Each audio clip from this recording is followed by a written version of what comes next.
dans ce live. Je serai avec Florence de Business Island Girls et on va parler du sujet super important, le lien entre finances personnelles et business. Et le titre du live, c'est pourquoi tes finances personnelles ralentissent le développement de ton business. Donc on sera avec Florence qui est déjà là, super.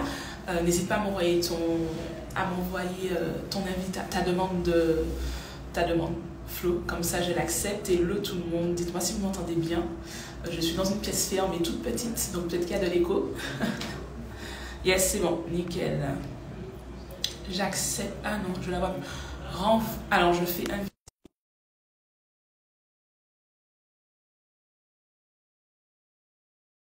C'est bon, je l'ai accepté. Salut Olivia, on t'entend super bien, parfait. Merci pour ton retour. Hello, hello, happy girl.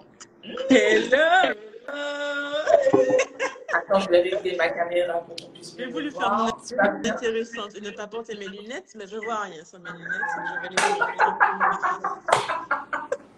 C'est bon pour le démarrage, pour l'introduction. Et bien après, on met les choses sérieuses. Ça fait plaisir, je suis contente. On va parler d'un sujet super intéressant. Ce que je te propose, c'est de te présenter et ensuite je vais me présenter pour les personnes qui ne me connaissent pas et on va pouvoir enchaîner. Yes! Merci pour l'invitation déjà et je trouve ça super ironique ou peut-être que c'est l'univers qui a fait ça, qu'on ait dû reporter le live en ce jour international des droits de la femme, en fait. Je me suis dit ça ce matin. Mais oui, Incroyable. je trouve ça extraordinaire et je me suis dit, mais peut-être que c'est parce que cette conversation devait avoir lieu ce 8 mars, tu vois. N'est-ce pas? Très, très important. Très important. Merci Isabelle. Pour deux femmes surtout qui travaillent pour les femmes, Exact. il n'y a pas de hasard. Alors, c'est ça. Alors, du coup, ma présentation, je m'appelle Florence Turiaf. La plupart des personnes m'appellent Flo. Et je me décris comme une serial entrepreneur, globetrotter, business coach, mentor, plein de choses. Beaucoup de Mais en casquettes. gros, voilà, plein de casquettes, mais je suis une femme qui aime le monde, aller à la découverte de différentes cultures. À ce jour, j'ai pu aller dans plus de 30 destinations, beaucoup d'îles. J'ai un petit écho de ta part, Cindy. De mon côté, Ouais, je je sais vais pas poser si mon vous micro pendant que tu l'entendez. parles. Ouais, on va faire comme ça. Du coup, ouais, c'est mieux. Donc voilà, j'aime beaucoup visiter les pays à travers le monde. J'ai vécu dans beaucoup de pays à travers le monde. Je fais mes études aux États-Unis, à Los Angeles et à New York. J'ai vécu au Sénégal, j'ai vécu à Washington DC aussi pendant 6 mois. J'oublie des fois celui-là.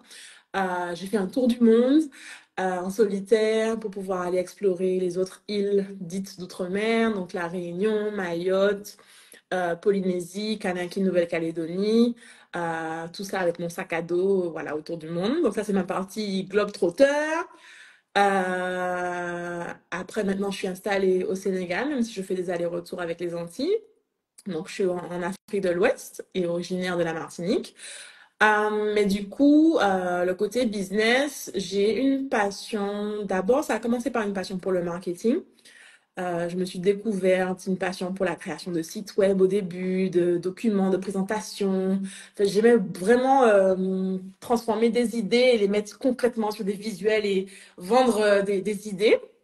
Et au final, je me suis retrouvée à aider des entreprises dans le domaine du tourisme avec leur marketing. Donc, au tout début d'Instagram, quand chez nous, on ne pensait même pas à cette plateforme comme une plateforme professionnelle, ben, j'étais là à parler aux entreprises comme le Sofitel en Polynésie, d'autres hôtels 3-4 étoiles en Polynésie. Et après, je suis revenue en Martinique. Tout ce qui était dans le secteur du tourisme, je montrais en fait le potentiel d'Instagram notamment comme outil de marketing pour entreprises et pas juste comme un truc social informel. Donc j'étais une des premières, on peut dire ça, à parler de ça chez nous. Et mais aussi les autres domaines du marketing, donc le côté marketing digital, site web, email marketing. Je parle de ça depuis des années, on m'écoutait pas, maintenant on commence à m'écouter un petit peu plus, tu vois. C'est très bien. On nous a encore montré avec la crise de Facebook, Instagram il y a 2 jours. Ben, vous avez bien vu comment c'est important de ne pas dépendre sur ce genre de plateforme-là. Et donc, cette passion pour le marketing a évolué par la suite vers une passion pour aider les femmes entrepreneurs à développer leur entreprise, en fait. Où je me suis retrouvée quand je travaillais avec des clients, je me sentais vraiment bien et alignée quand je travaillais avec des clientes. Et une de mes premières clientes en Martinique, c'est quelqu'un qui a ouvert un concept store, qui était à ses tout débuts quand elle a travaillé avec moi, où j'ai pu l'aider à réfléchir, à se dire, OK, bon, ben, il faut que tu délègues, il faut que tu montes ton équipe, il faut que tu fasses ci, il faut que tu fasses ça. Et aujourd'hui, c'est quelqu'un qui a monté plus de 3 boutiques en Martinique et qui est en train de tout exploser. Et quand je travaillais avec elle, je sentais un truc différent que ce que j'avais fait au début, où tous mes clients, c'était des hommes. Des hommes de plus de 50 ans qui avaient des entreprises et qui avaient besoin de... Voilà. Et en fait, je me suis dit, il y a un truc à faire là, j'aime bien ça. Et du coup, au fil du temps, j'ai pu rencontrer mon ex-associé avec qui on a monté Business Island Girls. On a eu ce désir de pouvoir co-créer quelque chose ensemble. Elle avait aussi cette envie d'aider les femmes. Donc, on s'est associés, on a créé Business Island Girls ensemble. Et pour moi, on a révolutionné vraiment l'entrepreneuriat au féminin autour des territoires d'outre-mer et la population d'outre-mer dans la Caraïbe et à la diaspora. Vraiment, on a pu démocratiser le savoir entrepreneurial, inviter des femmes à rêver et oser se lancer dans l'entrepreneuriat, créer le Sommet 5 Big, par exemple, où on a pu vraiment rassembler des personnes qui ne parlent pas souvent de leur parcours, mais pourtant qui sont hyper inspirantes, comme Olivier Laouché, Moana Lu, Felicia Ross, Xavier Prétérit, Mévis Séprika Gibernet, enfin plein de grosses pointures du business de chez nous et de la diaspora africaine en général. On a pu les rassembler dans des espaces pour pouvoir aider à penser plus grand. Maintenant, mon associé est parti sur d'autres passions depuis l'an dernier, donc j'ai décidé de continuer le parcours seul et continuer de développer l'entreprise. Et aujourd'hui, mon ambition à Business Island Girls, c'est vraiment de créer des chefs d'entreprise, donc des femmes qui sont à la tête de structures qui ont vraiment un potentiel de développement dans l'avenir, qui peuvent créer de l'emploi, qui peuvent se payer correctement. On va parler d'argent aujourd'hui, n'est-ce pas? L'ambition, c'est vraiment, on a introduit le début avec, OK, l'entrepreneuriat, c'est une voie qui est possible pour vous. Mais maintenant, le next step, pour moi, ça ne me suffit pas que vous créez juste des entreprises. Maintenant, je veux qu'on puisse créer des entreprises et des chefs d'entreprise, pas juste se créer un emploi et s'épuiser, ne pas vraiment créer de possibilités d'aller plus loin, en fait. Parce que je pense qu'il y a toujours ces plafonds de verre qu'on doit repousser. Quand on sait que chez nous, on n'a pas l'entrepreneuriat n'était pas vraiment quelque chose de commun pour la plupart de nos familles. En fait, on est souvent les premiers chefs d'entreprise, surtout chefs d'entreprise qui font des choses comme on le fait aujourd'hui, différent d'auparavant. Je me dis qu'il y a un gros travail. Et donc, parlant d'argent, cette année, je me suis donné le défi de propulser 100 femmes à générer plus de 100 000 euros de chiffre d'affaires annuel. Donc, je ne sais pas qui a envoyé cette idée-là dans ma tête, mais c'est quelque chose. Voilà, donc c'est mon challenge. Depuis le début de l'année, je suis là à vous parler de 100 000, 100 000, 100 000, 100 000. Et on pourra en parler, mais c'est quelque chose de très symbolique qui, pour moi, a le potentiel d'ouvrir un nouveau champ des possibles pour toutes mes clientes. Si elles arrivent à atteindre 100 000, après, elles peuvent se dire que je peux tout faire, quoi. Donc voilà, petit résumé. On adore. Est-ce que quand je parle, ça fait un écho? Non. Super. Est-ce qu'on peut dire que Florence, c'est vraiment la définition de badass ambitieux CEO? On est d'accord ou pas? Oui, je suis d'accord. D'accord. Et je suis d'accord avec toi, c'est un vrai sujet. Il y a une vraie différence entre lancer une activité complémentaire qui finalement, dans laquelle on se retrouve dans le même schéma où on est un peu, toi, j'aime pas qu'on me dise ratrice pour parler de salariat. Pour moi, la ratrice, c'est vraiment un état d'esprit, une façon de gérer les revenus qu'on fait rentrer dans son système de gestion. Yeah. Et on peut très bien être dans la matrice tout en ayant son entreprise, n'est-ce pas? Donc, on va en parler. Et il y a une différence entre avoir un nouveau job dont nous sommes le patron et qu'on a plusieurs clients, plusieurs patrons finalement, ce sont nos clients, les patrons, et être salarié. On peut et avoir plutôt une structure qui permet de se sentir chef d'entreprise, de travailler sur la vision et de faire appel aux différentes ressources dont on a besoin en tant que CEO pour développer son activité. Super. Je vais me présenter. Je suis Cindy Sunky sur les réseaux. J'ai travaillé pendant près de 10 ans en tant que contrôleur de gestion, business analyst. J'ai vécu pendant 2 années à Tokyo pour ma carrière professionnelle aussi, où j'ai travaillé en tant que contrôleur de gestion. Et c'est là-bas qu'est née mon envie de diversifier mes sources de revenus. D'abord, pour pouvoir profiter, parce que je me suis dit, il est hors de question que je ne dépende que d'une seule source de revenus. OK. Et ensuite, donc ça, c'est un aspect de la méthode que j'enseigne qui s'appelle la méthode FEDAF. Et mon ambition aussi, quand j'étais à Tokyo, c'était de pouvoir utiliser mon argent, pas que pour les choses d'adultes, c'est-à-dire payer ses factures, etc., mais aussi pour pouvoir voyager sans me retrouver, après la phase voyage, à devoir manger du pain et du beurre parce que les finances, c'est chaud. Donc, c'était mes deux Ou du ambitions. couscous. Moi, mon plat préféré de coup dur, c'est le couscous avec de la sauce tomate. Ah, j'aime pas celle-là, c'est pas mal. C'est vrai que c'est quand même c'est budget, c'est low budget, donc ça va. Donc du coup, c'était ça mon ambition première, c'était vraiment de pouvoir me dire que je ne dépends pas que de mon salaire et ensuite que je suis en capacité de certes payer mes factures, mais aussi d'épargner, d'épargner pour voyager, etc., etc. Et puis après, j'ai gagné en maturité, j'ai eu bébé, donc j'ai voulu utiliser mon écosystème financier pour quelque chose de beaucoup plus global, c'est-à-dire faire de ma vie idéale ma réalité.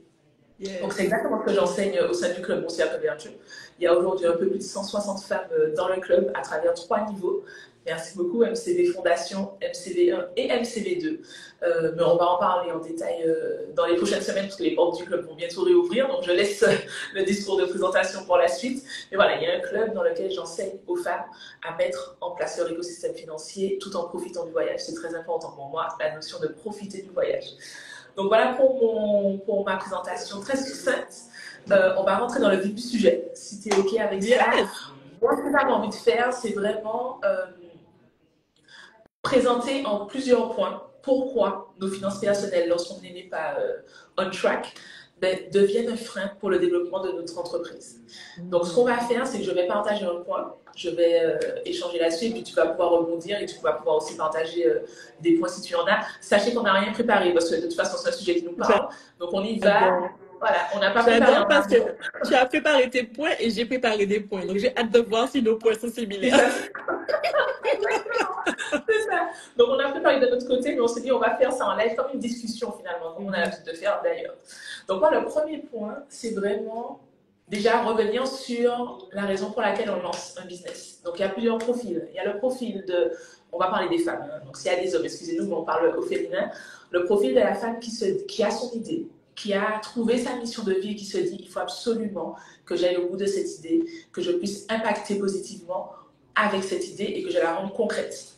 Donc c'est le premier profil. Et on a aussi le profil de la femme qui se dit, en fait, il faut que j'augmente mes revenus et je sais que l'entrepreneuriat, je sens en moi que je peux trouver une idée de business qui me permette d'augmenter mes revenus et de me lancer dans ce monde de l'entrepreneuriat. Quel que soit le profil, il faut démarrer par la préparation financière, à mon sens. Je vais vous expliquer pourquoi. Parce que souvent, on se lance. Et c'est surtout le deuxième profil où on se dit, non, il faut que j'augmente mes revenus. Et on voit l'entrepreneuriat comme la solution miracle. Et on se lance tout de suite dans l'idée. Je trouve mon idée, je crée mon compte Instagram, je marque expert de et je vais trouver mes clients. Et après, on se rend compte qu'en fait, non, ça ne fonctionne pas comme ça. Je ne fais pas de vente. Et au contraire, mon entreprise devient une source d'anxiété financière parce que même quand on parle de business en ligne, je vais parler de ce que je connais.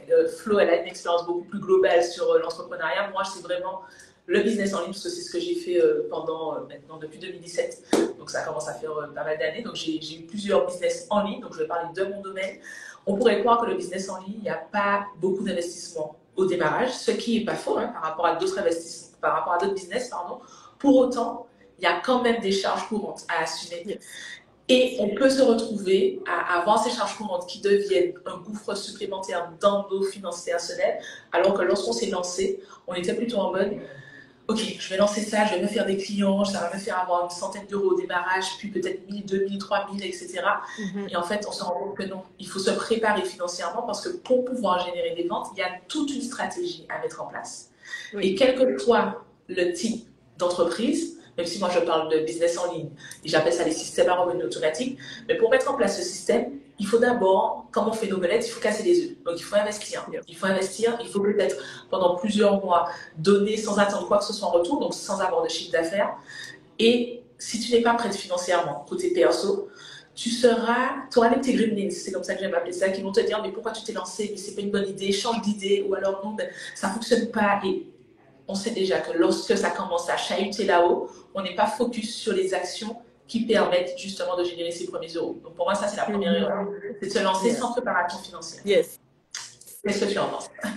100% d'accord avec toi. Et tu sais, j'ai l'impression que, en fait, mon parcours, je suis censée faire plein de conneries pour pouvoir mieux aider mes clientes, tu vois. Et je me suis reconnue dans le premier profil que tu as décrit, le profil de j'ai une passion, j'ai un désir que je veux concrétiser, donc vas-y, je me lance.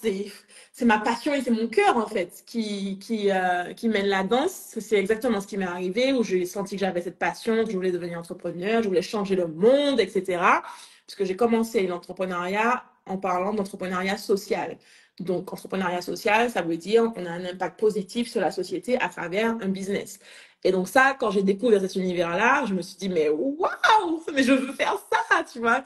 Il te donnait des exemples d'entreprises extraordinaires qui ont changé la donne. Par exemple, je me souviens d'un exemple au Bangladesh, une entreprise qui te permettait aux gens d'avoir des livres sans dépenser trop d'argent. C'était un système d'échange.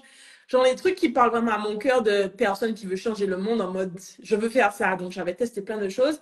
Je me suis lancée avec le cœur et j'avais pas vraiment réfléchi au côté argent. Et c'est pour ça, ne faites pas comme moi, je me suis immatriculée en 2016. Je n'ai pas fait rentrer un seul euro avant 2018.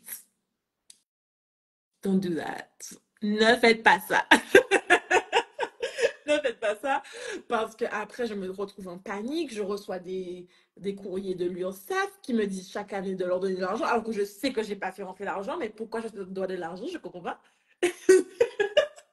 Et je connaissais vraiment pas le côté paperasse. Et donc, du coup, ce côté passion, je trouve que le profil numéro un que tu as décrit, c'est le plus dangereux et en même temps le plus aspirant. Genre, tu as un truc sur le cœur que tu veux concrétiser. Moi, j'adore ça quand il y a des clients qui viennent me voir, qui me disent oui, je sens que je peux faire ça. Là, là. Yes! Mais, attention! Et avant que tu ailles plus loin, pour moi, c'est le plus dangereux, mais c'est quand même celui qui permet de rester déterminé parce qu'on a cette vision. Si on a le premier objectif, c'est d'augmenter ses revenus, mais on risque de se dire, mais cette branche-là, elle ne fonctionne pas, donc je la lâche, je vais chercher autre chose, je vais chercher autre chose. Et 3 ans après, se retrouver à avoir testé plein de choses, mais aucun des projets qu'on a lancés n'a eu un retour sur investissement. Donc, et je te laisse terminer. Oui. Tu as toujours l'écho quand je laisse mon micro ou pas? Oui, oui, j'entends un petit peu l'écho.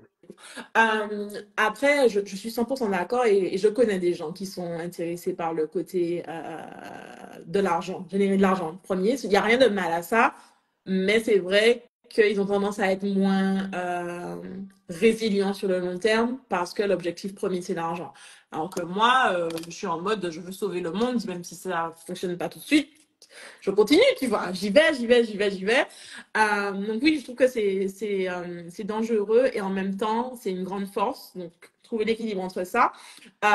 Et du coup, oui, comme tu disais, l'exemple des business en ligne, c'est clair que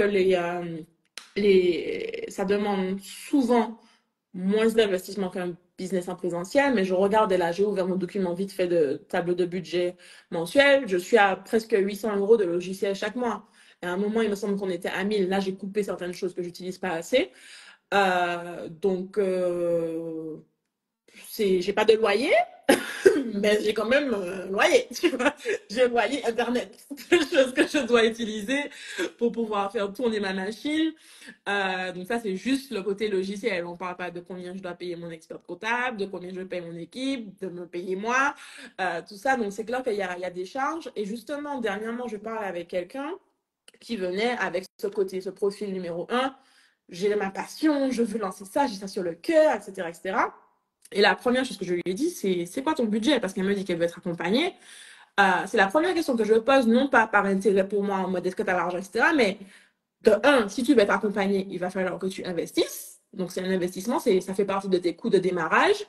Et de deux, mon objectif, c'est pas que tu investisses dans mes programmes et derrière, tu n'as plus de sous. En fait, investis dans mon programme et tu n'as plus rien derrière, donc tu peux pas aller acheter ton matériel de démarrage, tu peux pas payer les 2 mois d'avance sur ton loyer si tu loues un local, tu peux pas, enfin, t'as pas de revenus réguliers, par exemple, qui rentrent. Par exemple, la personne en question n'avait pas, elle cherche un travail en ce moment-là, même si elle avait de belles économies, elle cherche un travail, elle n'avait pas de source de revenus stable.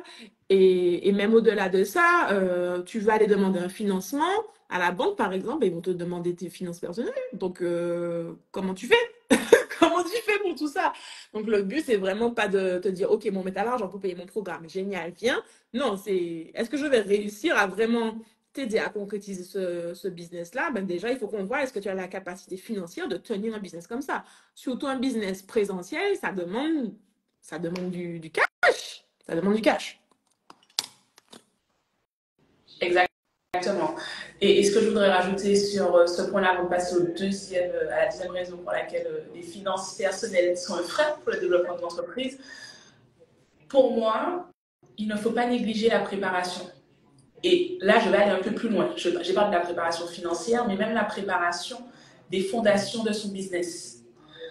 Quel que soit le side business que j'ai lancé, pas tous d'ailleurs, et ceux pour lesquels je n'ai pas fait ça, ben, du coup, ils n'ont pas fonctionné, pas autant que ceux pour lesquels j'ai fait le conseil que je vais vous donner là, c'est la mise en place des fondations de son système, donc de réfléchir à la stratégie, se dire, donc je vais parler concrètement, c'est réfléchir à quel écosystème de communication je vais mettre en place, comment je vais démontrer mon expertise, comment je vais travailler sur mon image de marque, comment je vais attirer des prospects qualifiés et continuer à développer finalement une relation avec ces personnes-là. C'est mettre en place tout ce système, là encore une fois je parle de business en ligne, mettre en place tout ce système et être OK avec le fait que lorsqu'on met en place ce système, il n'y a pas de cash qui rentre et qu'on est juste là pour donner et démontrer une expertise. Et ça, c'est le cas aussi, même pour des produits physiques. Mon premier side business, c'était une boutique de prêt-à-porter. J'ai commencé avec un blog sur comment agencer des pièces, en fait. Et j'ai fait ça pendant plusieurs mois. J'ai lancé mon blog en 2016. J'ai lancé ma boutique en ligne en août 2017. Yeah. C'était pas aussi conscient que maintenant. Mais quand j'ai fait le point, je me suis rendu compte qu'effectivement, c'est parce que j'avais créé une communauté autour de ma façon de m'habiller, comment agencer les pièces, que lorsque j'ai dit, OK, au lieu de présenter des pièces que j'ai achetées à H&M ou telle boutique, etc., maintenant j'ai ma boutique en ligne. Et tout de suite, ça a pris. Yeah. Mais pour faire ça, il faut être OK avec le fait qu'il n'y a pas de cash qui rentre. Il faut être OK psychologiquement, mais se préparer financièrement aussi. Ooh, girl. Tell me about it. Et il y a une histoire que je voulais raconter, que j'ai lue dans le livre qui s'appelle L'autoroute du millionnaire. Si vous connaissez, je vous mettrai les références, ou si quelqu'un connaît, mettre dans les commentaires. Et en fait, dans ce livre, à un moment donné, il parle, bon, je vais la faire très courte, il parle de 2 personnes qui devaient construire une pyramide pour gagner leur liberté. Le premier, il se lance déterminé. J'y vais, je fais le truc manuellement avec ce que j'ai déjà, etc., etc. 3 ans passent. L'autre est là, dans son bureau, il se dit, mais qu'est-ce qu'il fait? Mais il va pas, parce que ils étaient dans une course. Hein. Merci beaucoup, Lady. C'est le premier qui arrive qui a la liberté. Donc l'autre n'a pas sa liberté. Et il se dit, ah ben, non, fais ton truc. Moi, je suis déjà dans l'action. Toi, je ne sais pas ce que tu fais. 3 ans sont passés. Le mec, le premier, il a fait le premier étage, le deuxième. Et là, il voit l'autre qui sort avec une machine. Donc, il a préparé pendant 3 ans.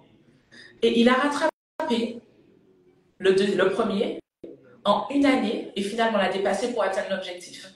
Et quand j'ai vu cette histoire, je me suis dit, mais j'adore, je vais la raconter à mes clientes et du coup dans le live aussi. Parce que c'est tellement ça. Le temps de préparation, on le néglige parce qu'on veut tout de suite être dans l'action. Non, je veux vendre, je veux avoir mes premiers clients. Et souvent, on peut avoir nos premiers clients, mais on n'en parle même pas. Et en fait, comme on n'est pas structuré derrière ou qu'on n'a pas le premier client, il va vite déchanter parce qu'on n'était pas prête en fait. Ou bien on ne sait pas comment on obtient un premier client, mais on ne sait pas comment on va en obtenir 2 le mois prochain et 3 le mois d'après. Et on est dans la plateforme rat race dont je parlais, qui n'est pas destinée qu'aux salariés. Et on peut avoir des salariés qui ne sont pas du tout dans la rat race. Donc, il faut arrêter de dire que la rat race, c'est salarié. Si on a une stratégie globale, on peut être salarié et ne pas être dans la rat race. Merci beaucoup, Lydie. Exactement, l'autoroute des millionnaires de Demarco. Et donc, pour moi, cette histoire-là, c'est exactement l'illustration parfaite du premier point. Qu'on se prépare pas de manière générale. Et là, sur l'aspect financier, on va se lancer avec ce qu'on a et on risque de s'auto-saboter. Donc ça, c'est le premier point. Okay.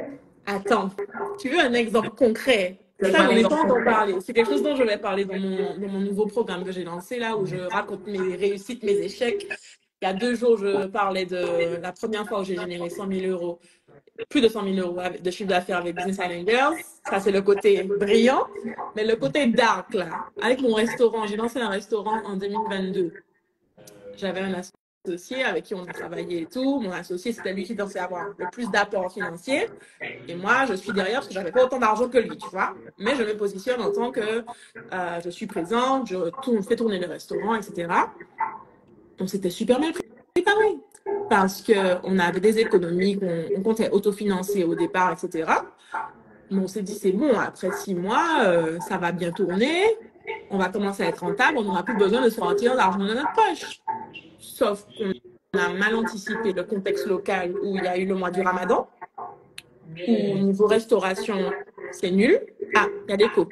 Ah oui, pardon. Au niveau restauration, mois du Ramadan, tu es au point mort. Donc, tu fais pas de cash. Or, ça faisait déjà 4-5 mois qu'on était lancé, au mois du Ramadan. Après, ça aurait pu bien repartir. Ça repart bien, c'est bon, on commence à avoir du rythme, on voit les gens qui viennent, nanana. Là, on se retrouve dans une crise politique dans le pays. Un mois, crise politique. Personne ne vient dans notre quartier. C'est dans notre quartier spécifiquement. Il y avait la police et les gens qui s'opposaient devant mon restaurant. Genre, on voyait la police tirer sur les gens devant le restaurant.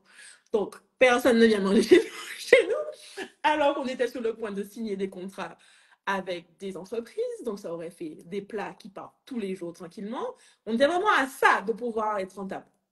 Et tu es là, tu vois que le temps passe, tu regardes tes économies. Tu vois le truc qui descend, qui descend, qui descend. Et tu là, tu te dis, mais ouais, à quel moment ça s'arrête? Et mon associé il était pas prêt non plus à aller jusque-là. Il pensait vraiment qu'on aurait pu être rentable beaucoup plus rapidement que ça parce qu'il y avait vraiment du potentiel. Mais comme je dis souvent à mes clientes, la dernière fois, je racontais ça et elles me disent, oui, plus grosse hantise de perdre de l'argent. Chérie, si tu veux entreprendre, il ne faut pas que tu aies peur de perdre de l'argent parce que clairement, j'aurais pu gagner beaucoup d'argent. Ça m'aurait fait une source de revenus supplémentaire, etc. Un truc qui tourne, diversification de mes sources de revenus. Mais je savais très bien aussi qu'il y avait le risque que ça ne fonctionne pas. Donc derrière, je pensais être prête, mais je n'étais pas assez prête. Et moi, je suis quelqu'un d'habitude, je suis très optimiste.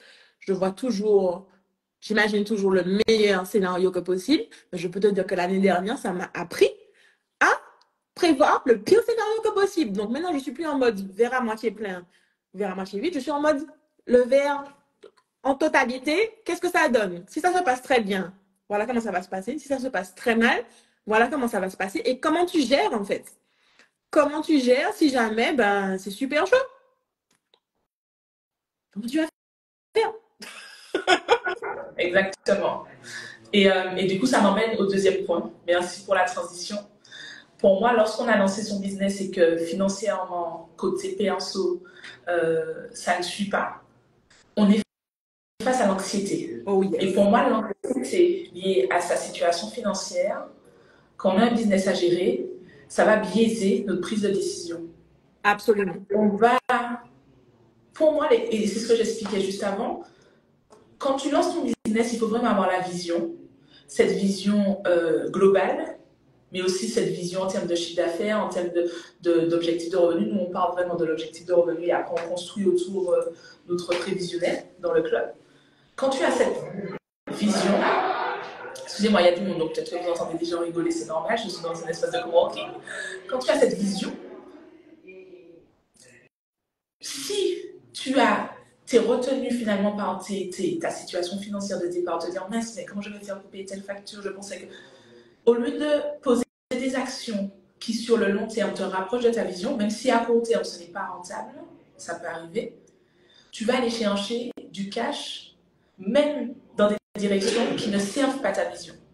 Donc tu vas prendre des clients qui ne correspondent pas à ton client idéal, tu vas lancer des offres qui te vendent plus facilement ou à des prix résiduaires parce que ça te permet d'avoir du cash, etc., etc. Et en fait, chaque action de ce type draine ton énergie que tu aurais pu mettre sur la trajectoire qui te ramène vers ta vision. Yep. Dans le club MCB, alors après c'est du side business, mais quand bien même, et je parle encore une fois de ce que je connais, donc le business en ligne, on a ce que j'appelle l'année de lancement tranquille. Donc on va mettre en place un plan d'épargne qui nous permet de nous dire que pendant la première année de notre side business, même si ce n'est pas rentable, on fait en sorte que ça le soit rapidement, mais même si ce n'est pas rentable la première année, je ne serai pas embêtée par les soucis financiers liés à la gestion de mon business parce que j'ai préparé ça en amont. Et quand tu fais ça, tu prends des décisions éclairées et tu restes concentré sur chacune des actions qui sont à vraie valeur ajoutée pour ta vision et pour ton objectif. Yeah. Donc pour moi, c'est finalement le serpent qui se mord la queue.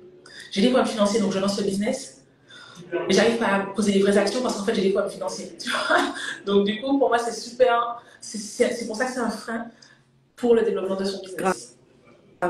Grave, je suis 100% d'accord avec toi et j'aime beaucoup que tu parles de vision parce que c'est souvent là où je commence tout travail avec mes clientes. Je fais un exercice de visualisation avec elles où je leur demande de se projeter vers l'avenir, en fait, dans un an, comment elles se voient. On a fait dernièrement avec le challenge 100K, c'est un challenge qui te permet d'établir ta stratégie pour atteindre ces fameux 100 000 euros de revenus pour ton entreprise cette année. Et je leur dis, ben, imaginez-vous à tel niveau de revenus dans un an, comment est votre vie, tu vois?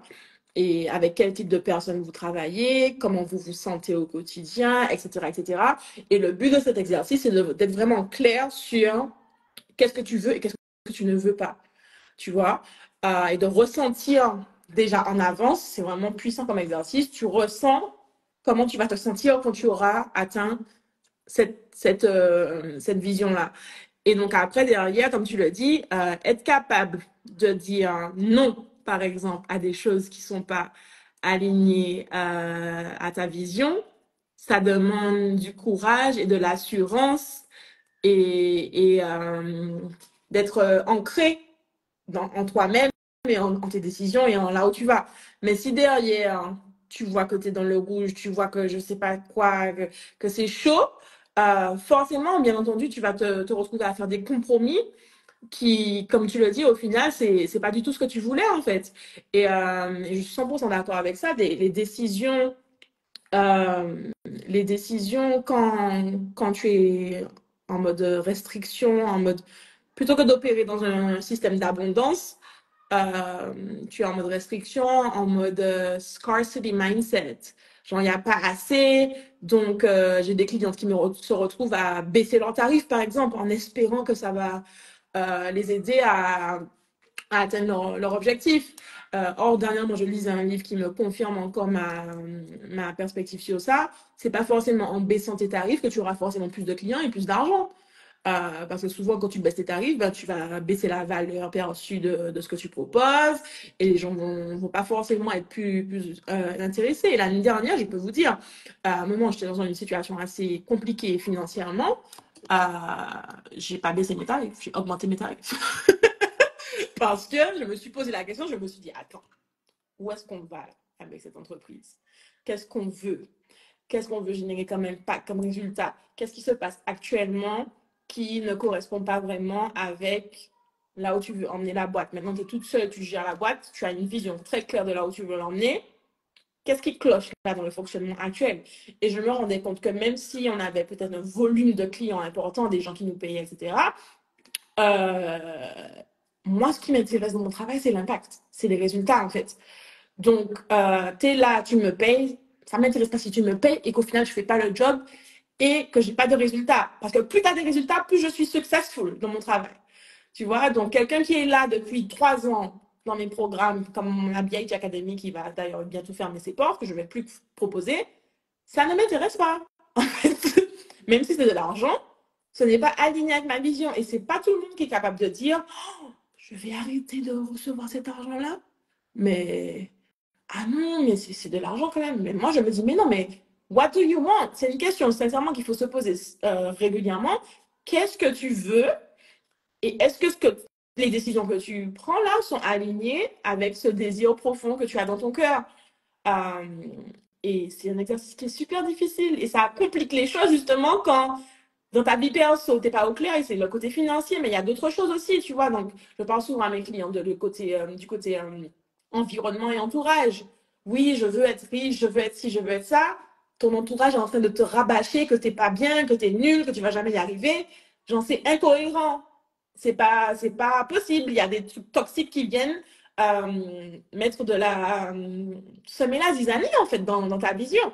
Donc, c'est pour ça qu'en tant que chef d'entreprise, que ce soit side business ou à temps plein, on est comme des athlètes, en fait. On peut pas avoir des parasites qui viennent nous empêcher de nous focaliser, d'être concentrés. Il faut absolument qu'on nettoie le plus que possible pour être concentré sur notre mission.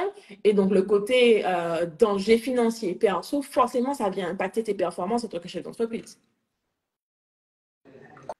Complètement. Et avant de parler du troisième point, je suis vraiment d'accord avec tout ce que tu viens de dire. Tu as parlé de laisser ses tarifs, c'est la première chose qu'on va essayer de faire. Mais si on prend quelqu'un qu'on lui dit, OK, pour la même promesse, tu as telle personne qui demande 200 euros, mais par contre, tu n'es sûr qu'à 30% d'avoir des résultats. Cette personne demande 1000 euros, donc 2 fois plus, mais tu es certaine, en suivant le process, d'avoir les résultats. Tout le monde va aller payer 1000 euros en fait. Yep. Tout le monde. Donc, c'est pas une question de tarif, c'est vraiment une question de démontrer son expertise et sa capacité à emmener son client du point A au point B. Mais pour faire ça, il faut d'abord donner sans attendre quoi que ce soit en retour, et on revient à ce que j'ai dit tout à l'heure. Yeah. On doit d'abord donner avant d'espérer avoir du chiffre d'affaires, des clients qui ont des success stories, etc. etc. Exact. Donc, je rejoins à 100%. Exact. Pour moi, le troisième point que j'ai noté, c'est mais si on ne sait pas gérer ses finances, on ne va pas pouvoir gérer les finances de son business. et en fait, souvent, on est concentré. Alors là, je vais parler pour ma paroisse. Vous savez déjà que j'ai travaillé pendant 10 ans en finance d'entreprise. Mais pour moi, un bon gestionnaire qui a une idée moyenne a plus de chances de réussir que quelqu'un de créatif qui n'a pas les notions de gestion business. Absolument. Et c'est-à-dire que la personne qui sait faire un prévisionnel arrive à mettre en face de ses objectifs des objectifs financiers, qui arrive à faire un budget, qui arrive à se dire, OK, comment j'organise ma trésorerie? Si son idée est moyenne, mais qu'elle a cette stratégie-là, en plus de la partie marketing, évidemment, bien sûr, Flo, on connaît, en plus de ça, elle aura une entreprise beaucoup plus pérenne qu'une personne qui a une meilleure idée qu'elle, mais qui n'a pas ce truc. Donc, c'est-à-dire que la personne va avoir son chiffre d'affaires, et en fait, elle ne saura pas comment gérer, et ça ne va pas fonctionner sur la durée. Je ne dis pas que ça ne va pas fonctionner. Peut-être qu'elle va faire son chiffre, elle va dire, ah, j'ai fait 100 000 euros. Mais après, sur la durée, il faut pouvoir gérer ces 100 000 euros et se dire, OK, est-ce que je suis rentable ou est-ce que c'est juste le chiffre d'affaires, mais je ne suis pas encore rentable, donc il faut que je continue, etc. Donc pour moi, quand on est entrepreneur, même si on n'aime pas la gestion financière, on peut se dire, comme j'ai besoin d'avoir un business ici, je vais commencer avec ma première entreprise, ma vie, et ça va forcément aider mon business. Yeah. Donc ça peut être une source de motivation. Parce que quand on ne sait pas gérer les finances personnelles, on ne saura pas gérer les finances de son business. Donc moi, ça c'est assez important. Absolument, je suis super d'accord avec toi. J'aurais aimé dire beaucoup de choses à ce sujet, mais je ne peux pas encore l'aborder en profondeur. Mais c'est une erreur aussi que j'ai commise par le passé parce que j'avais cette crainte de la paperasse, en fait. Moi, j'aime faire rentrer l'argent, mais derrière, gérer l'argent. Et c'est important de faire rentrer l'argent, par contre. Oui, c'est important de faire gérer. Les deux sont importants. Et c'est ce que j'explique à mes clientes. On aime l'idée de déléguer. On va déléguer. Oui, absolument. Je suis d'accord avec ça. Mais en fait, tu ne peux pas te permettre de déléguer, surtout des tâches aussi importantes, sans connaître et comprendre un minimum ce qui se passe, en fait. Disons que tu vas déléguer ta comptabilité à une experte comptable, c'est très bien, ou bien tu vas prendre un conseiller en patrimoine ou je ne sais pas quoi qui va venir t'aider. Si tu ne comprends même pas de quoi la personne te dit, elle peut te raconter n'importe quoi, faire n'importe quoi avec ton argent et au final, tu ne sais même pas ce qui se passe. Et tu te rends compte bien plus tard que, ah ouais, merde, ah, on est en train de me couillonner là, ah, j'avais pas vu ça, ah, j'avais pas compris, ah, zut, tout ça parce que je suis en train de fuir cette chose qui peut-être te fait peur, que tu ne maîtrises pas. Et au final, ça revient et ça te met dans des problèmes. Tu vois, donc oui, déléguer, mais on a un devoir de se responsabiliser pour pouvoir comprendre un minimum. Il s'agit de notre argent, quoi. C'est notre argent. C'est comme des gens qui me disent, oui, j'aime pas le marketing, je veux simplement engager une community manager. Ok, mais il faut que tu donnes un minimum d'instructions à la community manager. Il faut que tu saches qu'est-ce qui fonctionne bien dans ton business, qu'est-ce qui fonctionne pas. Il faut que tu saches quels sont les standards de résultats que tu as l'habitude d'avoir dans ton entreprise par rapport à ton contenu. Comme ça, ben, quand la personne travaille, tu es en mesure non seulement de la guider pour lui dire quoi faire, mais tu es aussi en mesure d'évaluer son travail. D'évaluer son travail et de dire, OK, ça le fait, ou bien, quoi, on a eu combien de ventes? Il y a un truc qui cloche. Ce que tu fais là, c'est pas bon. Donc, c'est vraiment ce que je pense qui est important. Et du côté finance personnelle, oui, absolument. Et même pour celles qui ont l'intention de collaborer avec des gens, c'est important aussi de poser les bonnes questions. C'est comme on se met en couple, on se marie avec quelqu'un, avoir cette conversation sur les finances. Parce que si tu t'associes avec quelqu'un ou tu fais un partenariat avec quelqu'un et que la personne a une très mauvaise gestion de ses finances personnelles ou des habitudes malsaines avec ses finances personnelles, qu'est-ce qui va l'empêcher de faire la même chose avec les finances du business, en fait? Donc, c'est vraiment important, selon moi, de faire le point sur ça. Pour moi, le mot qui revient, c'est vraiment se responsabiliser. Arrêter d'attendre sur l'autre pour nous sauver ou arrêter de fuir les choses qui nous font peur. Il n'y a rien de pire pour moi que quand on refuse de regarder quelque chose parce qu'on a peur ou parce que c'est l'inconnu. Derrière, c'est un peu un comportement lâche. Et c'est pas péjoratif, mais c'est en mode, ah non, je maîtrise pas, donc j'y touche pas. Alors que tu sais très bien que tu dois y toucher. Tu sais très bien qu'à un moment, je sais que c'est quelque chose que tu fais avec tes clients, à un moment, il va falloir que tu regardes tes chiffres, chérie. Il faut que tu regardes ça en face. Même si tu n'es pas à l'aise avec ça, serre les fesses sur mon cou et regarde pour qu'on voit c'est quoi la situation pour ensuite pouvoir changer la donne. Sinon, ça ne va pas être possible. Et j'adore que tu prennes l'exemple. Alors, il y a deux choses que je voulais souligner, c'est qu'on a parlé de gestion financière du business, et là, il y a Ina qui s'est connectée. C'est pas juste oui, le timing. Elle a entendu gestion, elle a dit, attendez, quoi? Vous avez dit quoi? La deuxième chose, c'est que je voulais vraiment revenir sur ce que tu disais, effectivement. Vaincre sa peur, parce que souvent, je sais pas si ça vous arrive, mais on a peur de quelque chose. Et comme le cerveau a beaucoup d'imagination, donc on va se dire, oh là là, il va nous donner toutes les raisons d'aller se cacher face à cette peur. Et quand on va le faire, on va se dire, ah ouais, d'accord, ok. Et c'est la même chose pour la gestion financière. J'ai une cliente, une des baptises qui sera dans les lives par le baptise, parce que sa transformation est juste incroyable. Je laisse le suspense de qui c'est. Mais quand elle est arrivée, déjà pour vous donner la vraie histoire, c'est une amie à moi. Donc on se connaît depuis longtemps. Et avant même que je lance le club, avant même que je fasse mes one-to-one dans mon domaine, je lui ai présenté ma méthode pour lui dire, ben voilà, qu'est-ce que tu en penses, est-ce que ça te parle, etc. Et elle m'a dit, oh là là, ça mon Dieu, il y a trop de tableaux, il y a trop de chiffres. Tu vois, il y a la maternelle. Je me souviens de cette phrase-là. Tu vois, les finances, c'est comme à l'école. Il y a la maternelle, il y a le primaire, le collège, il y a la fac, l'école de commerce. Moi, je suis en maternelle, tu me parles d'école de commerce, ça va pas le faire. Je ne suis pas ta cible. Plusieurs années après, elle rentre dans le club, donc elle fait partie de la promo 4. Donc elle fait ce travail sur les peurs, la relation à l'argent, etc. Sa peur de regarder les chiffres en face, en fait. Quand elle a fait ça, aujourd'hui, elle a un business qui génère un chiffre d'affaires à 4 chiffres. Donc là, elle finit son année là. Donc elle est passée du découvert à, j'ai mis en place des plans d'épargne pour certains projets structurels comme le fait d'aménager dans son appartement. J'ai lancé mon business alors que j'avais peur de le faire, j'avais peur de ne pas avoir assez de temps. Tout ça parce que j'ai fait confiance au process, j'ai travaillé sur ma peur, j'ai travaillé sur ma relation à l'argent et ensuite j'ai regardé les chiffres. Donc ce que tu dis, c'est complètement ça. On a peur, mais on y va quand même. C'est ce que je dis au baptiste. Ouais. On a peur, mais on y va quand même. C'est ça. Et après, on va se dire, non, ça allait, les gars. Oui, en fait, c'est le fait de fuir qui fait qu'on n'arrive pas à résoudre des problématiques. Alors que si on va à la confrontation, on regarde les choses en face, ben derrière, tu es déjà axé solution. Tu es axé solution et forcément, ben, ce sera toujours mieux que de faire comme si le problème n'existe pas. Exactement. Donc ça, c'était pour le troisième point. Pour moi, le quatrième point, c'est lorsqu'on n'a pas... si on ne gère pas ses finances personnelles, c'est qu'on n'est pas conscient de combien on doit générer. On aura un chiffre comme ça, c'est souvent on me dit, oui, je veux gagner 10 000 euros par mois. Ça revient souvent. Tim, on y va quand même, n'est-ce pas que c'est une bêtise. Et pour moi, c'est important d'avoir une vision claire de sa structure financière. Donc la structure financière, c'est le fait de catégoriser ses flux financiers pour déterminer son objectif de revenu. Et quand tu fais ça côté perso, tu es beaucoup plus intentionnel, à mon sens, côté pro. Yep. Parce que tu sais quand c'est assez, même si tu vas chercher plus, mais tu sais que, ok, j'ai atteint l'objectif. Et là, on va chercher par ambition plus. Et tu sais aussi quand c'est pas assez. Tu n'es plus dans, soit dans le déni. Ah non, mais j'ai fait 2 000 euros, c'est déjà bien. Alors qu'en fait, non, il te faut faire 10 000 parce que sinon, tu ne peux pas te payer. Yes. Ou alors, je suis à 20 000, mais en fait, j'ai tellement pas de gestion financière, je suis tellement à découvert parce que du coup, ma situation n'est pas corrélée à mon revenu si j'ai pas de gestion. Donc, je suis à découvert même si je fais rentrer du chiffre.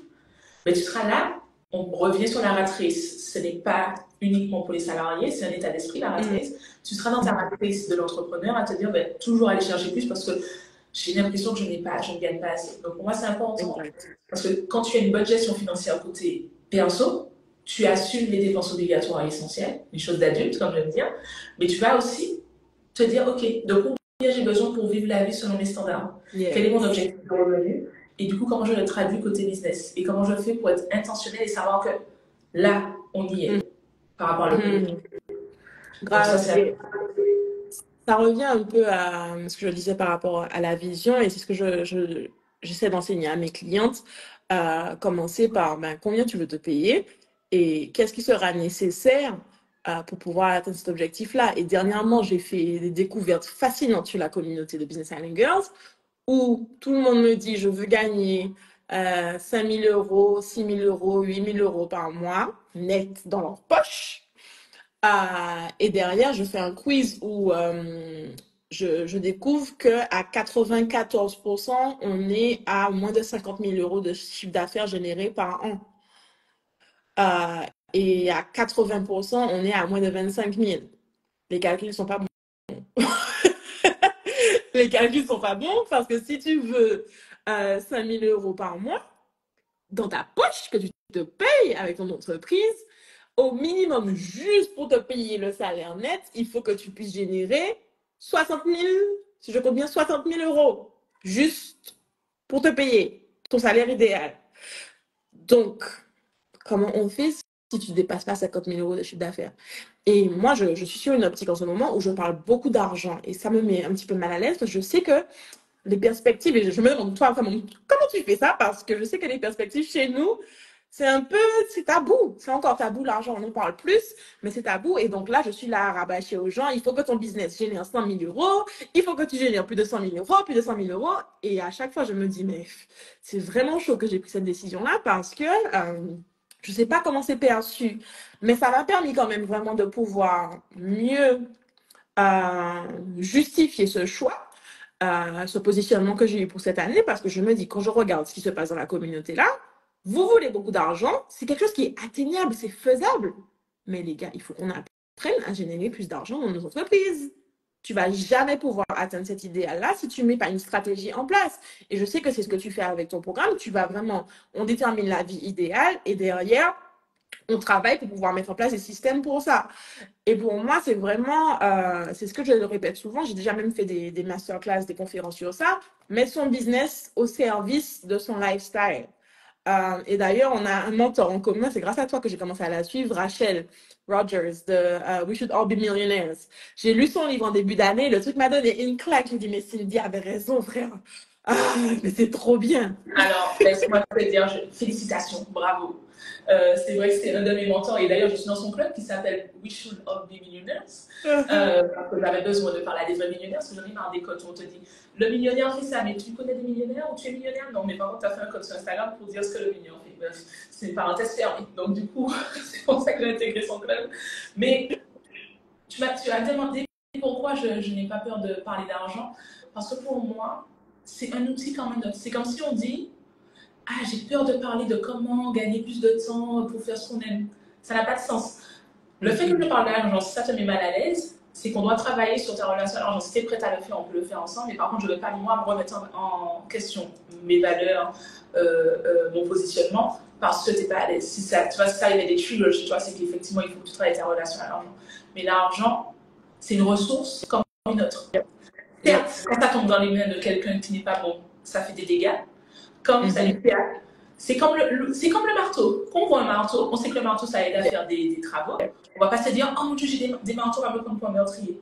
Mais par contre, il y a des meurtriers qui utiliser l'argent, excusez-moi, c'est très gore, mais vous avez compris l'idée. Yeah, yeah. Donc en fait, pour moi, l'argent, c'est vraiment ça. Et après, c'est peut-être pas par expérience personnelle, j'ai toujours, et professionnelle, j'ai toujours travaillé avec l'argent comme une ressource dans l'entreprise. Mes parents, c'est aussi une ressource pour pouvoir réaliser des projets.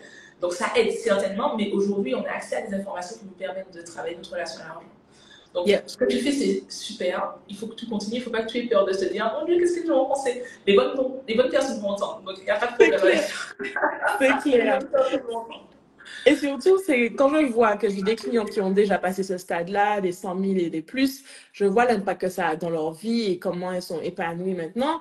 Je me dis, enfin, en fait, ce qui me frustre le plus, c'est que je sais que c'est accessible pour la plupart des entreprises, mais la raison pour laquelle on n'y arrive pas, c'est que déjà, on n'arrive même pas à se dire dans sa tête, je vais faire ça. Donc, il y a un gros travail de mindset. Et d'ailleurs, c'est pour ça que tu fais ce travail dans ton programme côté manifestation, etc. C'est super important de déjà arriver à visualiser, imaginer de nouvelles possibilités. Genre, c'est possible pour moi de ne plus avoir de découvertes. C'est possible pour moi de créer, avoir un business qui génère 100 000, 200 000 euros à l'année. C'est possible pour moi de me payer 5 000 euros par mois, etc., etc. Donc, déjà, ça, c'est la première étape. Mais derrière, je répète cette phrase à tout le temps ces temps-ci, mais ça me fout, genre, c'est quoi le plan? C'est quoi le plan? Genre, c'est possible, on a accepté ça, mais derrière, qu'est-ce qu'on fait pour y arriver? Donc, tu me dis que tu veux générer 10 000 euros, te payer 10 000 euros par mois, ok, il n'y a pas de souci. Mais qu'est-ce qu'on va faire? Combien d'argent tu vas devoir générer dans ton business, peut-être tel business, ton travail de salarié plus ton side business, peu importe. Comment tu combines ça? Et derrière, c'est quoi la stratégie? Et puis après, c'est l'exécution aussi qui est importante et la discipline. Et c'est pour ça que c'est important, justement, comme tu le disais, d'avoir une vision long terme, parce que c'est cette vision-là qui te permet de te raccrocher sur le long terme.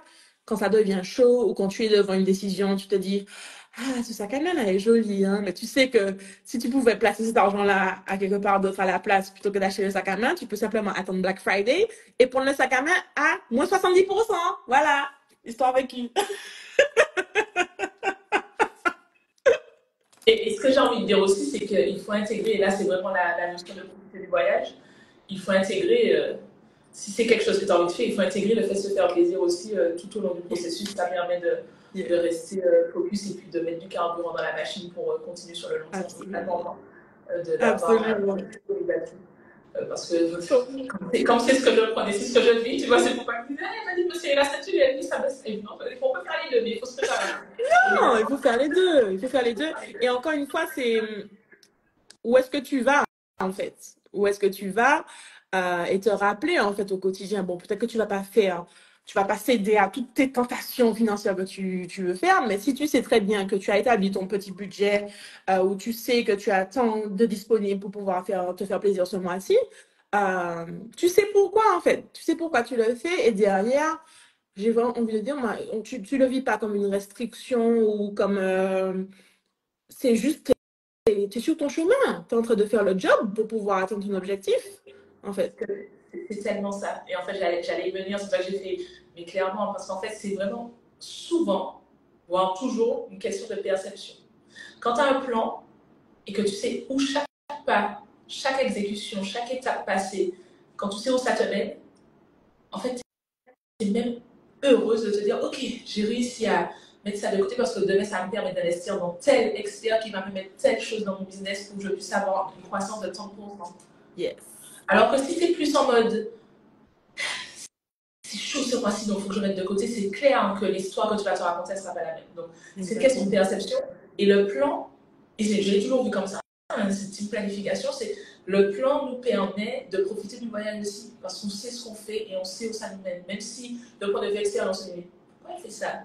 Elle devrait profiter. Pourquoi elle, quel que soit le, là on parle de finances, mais quel que soit le choix que tu fais dans ta vie, certaines personnes extérieures au plan ne peuvent même pas comprendre. Mais tant que toi, tu connais la vision, que tu as un plan pour y arriver, tu profites du voyage. Donc ça, c'est super important. Et j'ai un exemple pour toi. Ma décision d'aller vivre au Sénégal, Clairement, j'avais un plan très clair dans ma tête du style de vie mon style de vie idéal en fait. Je savais que j'avais envie d'être dans un endroit qui me permet d'être un peu plus au ralenti, plus en douceur, alors que la Martinique, pour moi, c'est mon lieu de hustle. Je suis en train de m'activer et tout. Et à chaque fois que je rentre en Martinique, là, je prépare mon voyage, je sais déjà que ça va être du n'importe quoi. Je veux faire tellement de choses alors que j'ai moins de 2 mois pour pouvoir faire ce que j'ai à faire. Mais dans tous les cas, j'ai déjà prévu mes vacances pour après la Martinique. Mais dans tous les cas, je savais très bien le style de vie auquel je voulais adhérer.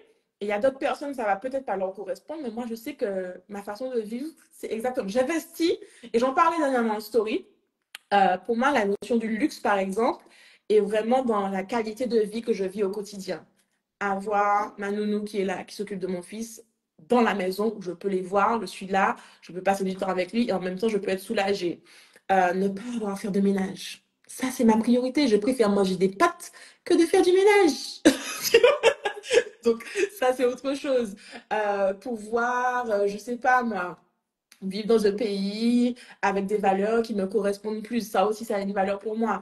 Avoir, par exemple, ça me manque un peu le côté fruits et légumes du pays, tu vois, mais je sais que je vais pouvoir en profiter ou peux trouver des solutions qui me permettent d'accéder à ça. Donc, en fait, c'est vraiment important de savoir. Ça revient à qu'est-ce que tu veux euh, et est-ce que tu es prête à faire le job pour obtenir ce que tu veux derrière. Parce que c'est souvent ça, c'est je veux ça, je veux ça. On me dit oui, je veux créer un business, je veux faire du chiffre, etc. Mais est-ce que tu fais le job pour pouvoir obtenir ce résultat-là? Des fois, pas vraiment. Et avant d'arriver sur le cinquième et dernier jour, ça fait déjà 1 heure, je pense qu'on pourrait rester parler là Oui, pendant c'est toute une clair. après-midi, n'est-ce pas? Mais tu disais que je veux, qu'est-ce que tu veux avoir?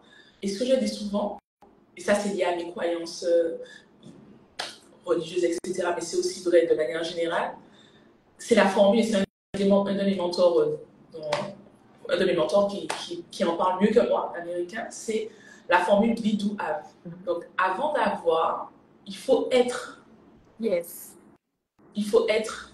Et Mhm. c'est en étant cette badass CEO qui sait qu'elle doit mettre en place un plan d'action, qui sait qu'il faut y aller malgré la peur, qui sait qu'il faut persévérer, qu'il faut être résiliente, qu'il faut Mhm. prévoir de quoi continuer voyager, etc. C'est en étant cette personne que tu vas faire assez longtemps pour avoir. Yeah. Et souvent, on voit le je veux 10 000, je veux un business rentable, je veux impacter. Mais qu'est-ce que tu dois, qui tu dois être pour avoir ça? Mhm. Et quand tu es, maintenant que tu es, qu'est-ce que tu dois faire pour avoir? Yeah. Donc, il n'y a pas de raccourci. Souvent, on voit les success stories sur les réseaux, etc. Mais on ne voit pas tout le travail qui est fait pour s'assurer qu'on fait et qu'on a. On voit le Yes. résultat. Donc, c'est super important. Et c'est super Donc, marrant que tu dis ça parce que dans l'exercice de visualisation que je fais, je leur demande souvent de imaginer leur aspect physique, comment ils se sentent. Et on a souvent qui me disent, oui, je suis apprêtée, je me mets en valeur, etc. Et c'est bête, mais juste le fait de commencer à faire ça au quotidien, de t'habiller de la façon dont tu te vois idéalement, ça change tout. Une tenue peut vraiment avoir le pouvoir de changer le game pour toi. Ou bien une habitude. Moi, je sais que la première année où j'ai généré plus de 100 000 euros avec Business Girls, mes habitudes avaient complètement changé. Je me réveillais à 4h, 5h du matin. Je travaillais, boum.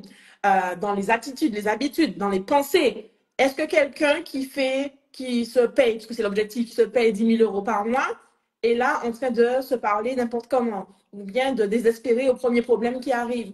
Ou bien de perdre du temps à, je sais pas moi, à rigoler sur un groupe WhatsApp pendant 2 heures chaque jour, à scroller sur Instagram, je sais pas combien de temps. Ça ne veut pas dire qu'on ne peut pas faire certaines choses qui nous font plaisir, mais c'est juste et j'en parlais dans ma masterclass cette semaine, avoir une conversation honnête avec nous-mêmes. Genre, qu'est-ce que je veux? Qui je dois devenir, comme tu l'as dit, be, do, have, qui je dois devenir et qui je suis aujourd'hui et qu'est-ce qui ne correspond pas du tout avec là où je veux aller. Et être capable de se dire honnêtement, c'est pas bon ce que tu fais, chérie Doudou. C'est pas bon. Donc il faut qu'on change quelque chose. Il y a quelque chose qui doit bouger. Si jusqu'à présent, je parle des entrepreneurs notamment, jusqu'à présent, tu n'arrives pas à faire décoller tes ventes. Tout ce que tu fais, tout ce que tu as déjà essayé, tu fais 10 000 réels par jour, ça ne fonctionne pas. Il faut peut-être te poser la question, est-ce qu'il n'y a pas quelque chose qu'il faut que je change dans ma façon de faire? Et j'en parlais cette semaine dans ma masterclass, je leur disais qu'entre 2018 et 2020, j'ai investi 21 000 euros dans des formations et du mentoring. Tout le monde était en mode, what? 21 000 euros. Et quand j'ai fait le calcul, moi aussi, j'étais en mode, what? Mais après, quand je vois les résultats que ça a généré derrière, j'ai posé la question, est-ce que vous pensez que investir 21 000 euros en 3 ans pour te permettre d'avoir des entreprises qui génèrent 6 chiffres chaque année derrière, est-ce que ça vaut le coup? La majorité a dit, ben, bien sûr. Eh ben voilà. Mais quand je vous dis d'investir sur un programme de payer je ne sais pas combien d'argent, vous vous grattez la tête. C'est pas cohérent, en fait.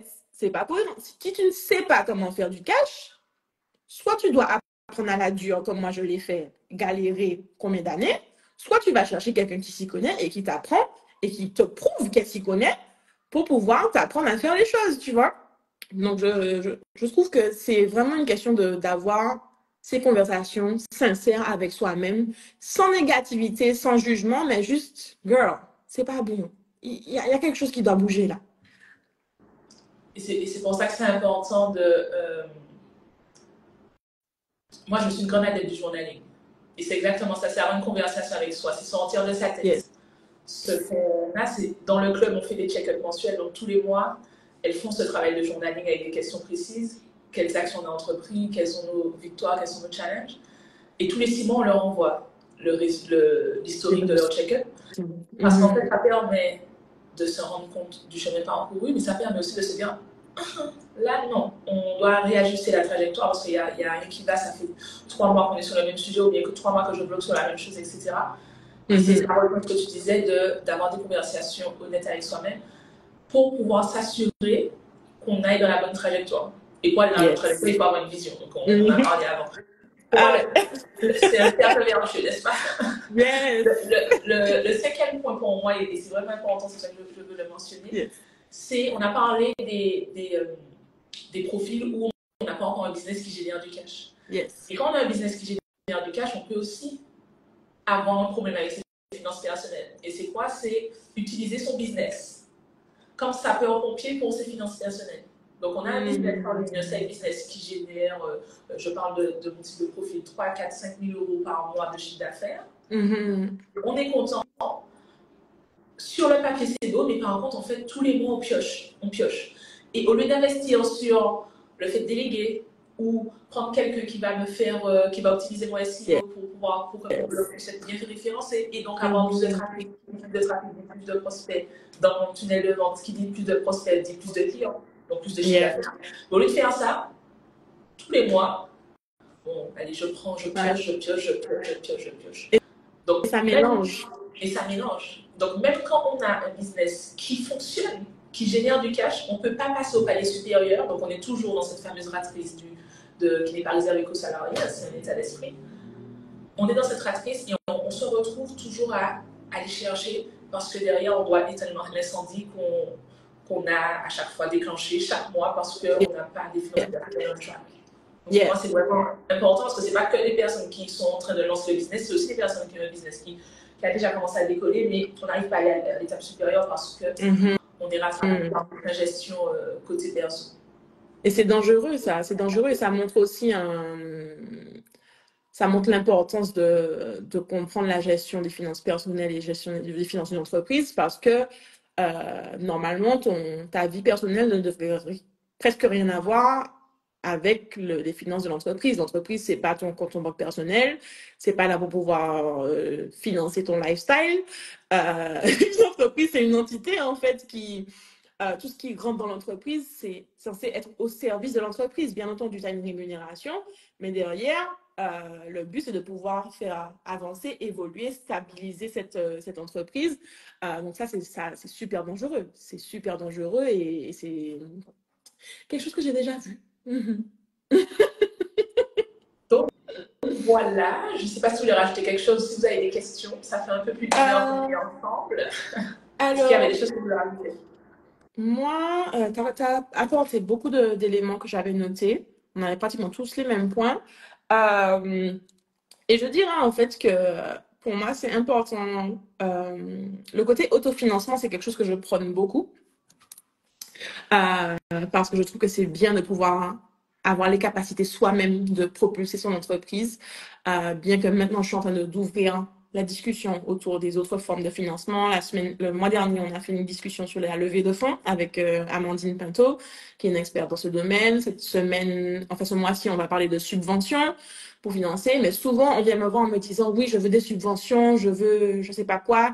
Ça doit forcément venir de l'extérieur.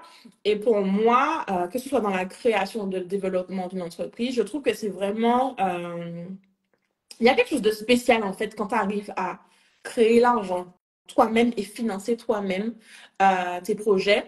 Faut pas forcément passer que par ça, mais je trouve que c'est beau et derrière, même en cas de financement externe pour le développement de ton entreprise, ça pèse en fait. Moi, je sais que quand j'avais cofondé une entreprise avec ma famille, euh, on avait une partie qu'on a fait en prêt et l'autre partie, c'était un apport. Tu vois, la banque, elle est capable de mieux te suivre derrière pour te dire, ah ouais, c'est pas juste chercher des investisseurs, donnez-moi de l'argent, mais toi-même, qu'est-ce que tu montres en fait que tu as réussi à poser dans ce projet-là?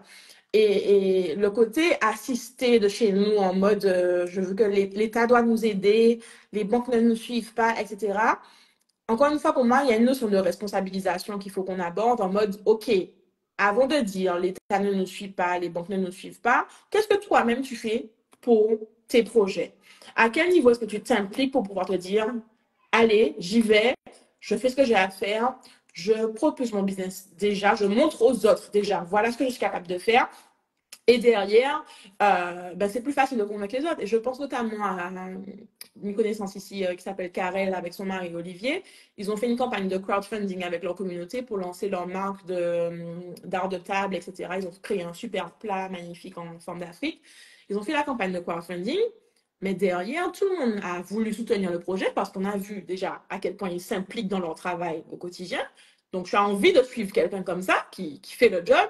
Et derrière, ils ont aussi investi leur propre argent pour pouvoir propulser. Le crowdfunding va venir compléter l'investissement qu'ils vont demander qu'ils ont déjà mis de par eux-mêmes.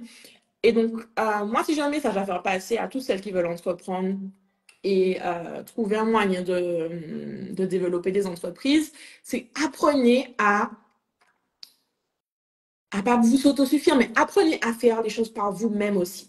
Apprenez à générer du cash. Pour moi, le plus grand pouvoir, c'est de pouvoir te dire, je sais générer de l'argent. Genre, peu importe ce qui va se passer dans ma vie, je sais générer de l'argent. Et c'est pour ça que j'insiste sur les formations en marketing, les formations en vente. Parce qu'une fois que tu as cette compétence-là, tu ne dépends de personne en fait. Tu peux dire aux gens, ok, si tu me suis, tant mieux. Si tu me suis pas, c'est pas grave parce que je sais faire par moi-même. Et en cette journée des droits de la femme, pour moi, c'est vraiment important de rappeler ça en mode, ok, on a envie que la société nous soutienne, etc., etc. Mais soutenons-nous nous-mêmes déjà, ok? Et derrière, ben, tout le monde va te respecter parce que tu as déjà prouvé de par toi-même que ben, je fais le job. Je fais le job, je suis capable de faire des choses. Et vous êtes des bonus, en fait, dans ma vie.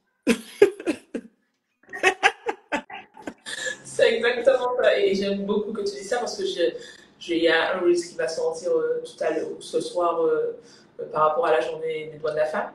Et dans les commentaires, j'ai écrit ça. C'est femme, crée ton écosystème financier. Yeah. Parce que ça va te permettre de vivre selon tes standards, mais surtout ça va te donner des options. Et pour faire ça, effectivement, il faut investir sur soi. Le meilleur actif, c'est nous. Le meilleur actif, c'est nous. Donc, quand tu parles de former, et attention, je voulais le dire tout à l'heure et tu m'as fait y penser. Dès qu'on investit dans des formations, il faut faire. Et ça, je dis souvent ça aux baptises. N'est-ce pas? Non, mais c'est vrai. Non, mais moi, je suis un mauvais exemple. Ah, mais je pensais pas. Non, Oh mais my god, non. pour la petite histoire, non, je vais te dire les choses. Ah oui, Pour la petite d'accord, parce que histoire, je pensais pas que ça à Flo. j'ai investi dans le programme de Cindy, je n'ai toujours rien fait. Et c'est tant pis pour moi. C'est tant pis pour moi, ok? Parce que Cindy, elle avait investi dans un programme à moi. On est clientes mutuellement l'une de l'autre et elle a fait le job, ok? Donc c'est tant pis pour moi.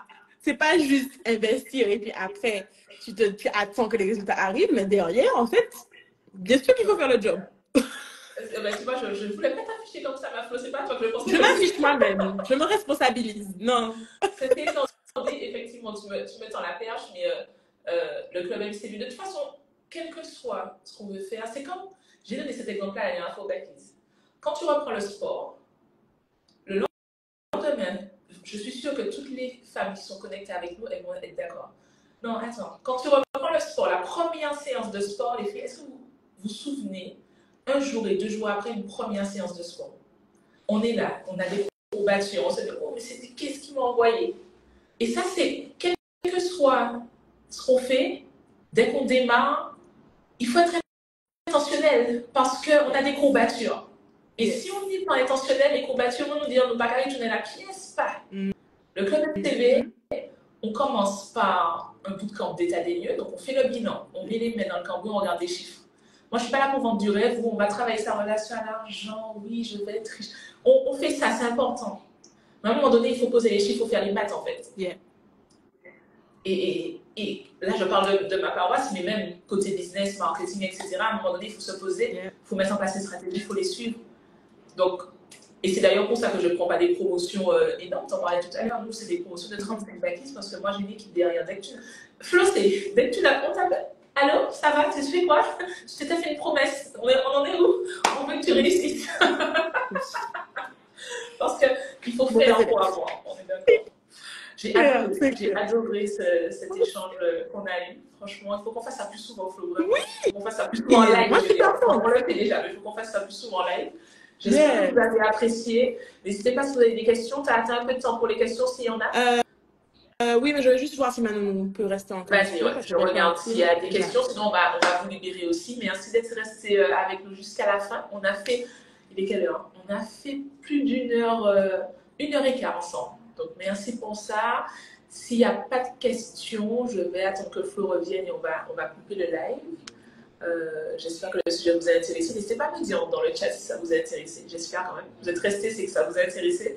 C'est un sujet qui me tient vraiment à cœur parce que pour moi, avec plaisir, mais Elisa, pour moi, c'est vraiment un sujet primordial. L'argent, c'est une ressource et il faut l'utiliser à bon escient, que ce soit côté business que côté personnel. Donc, il n'y a que des merci super live. Donc, du coup, elles n'ont pas de questions. Je pense que ça a été complet. Moi, croiser les doigts. Savoir, est-ce qu'on doit faire un événement présentiel en Martinique où on parle d'argent, business, tout ça? Est-ce que vous êtes partant? Martinique, Guadeloupe, Paris, peu importe. Dites-nous. Intéressant surtout le côté mindset. Ben oui, hein, c'est là que ça commence.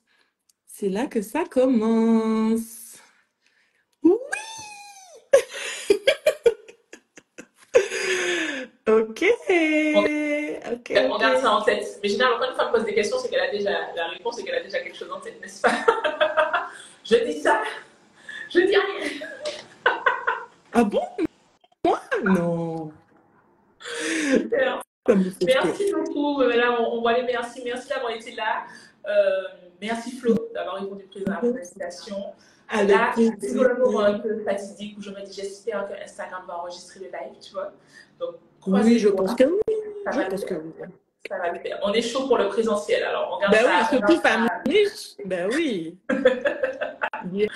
Merci beaucoup et à bientôt. Merci. Ciao, ciao.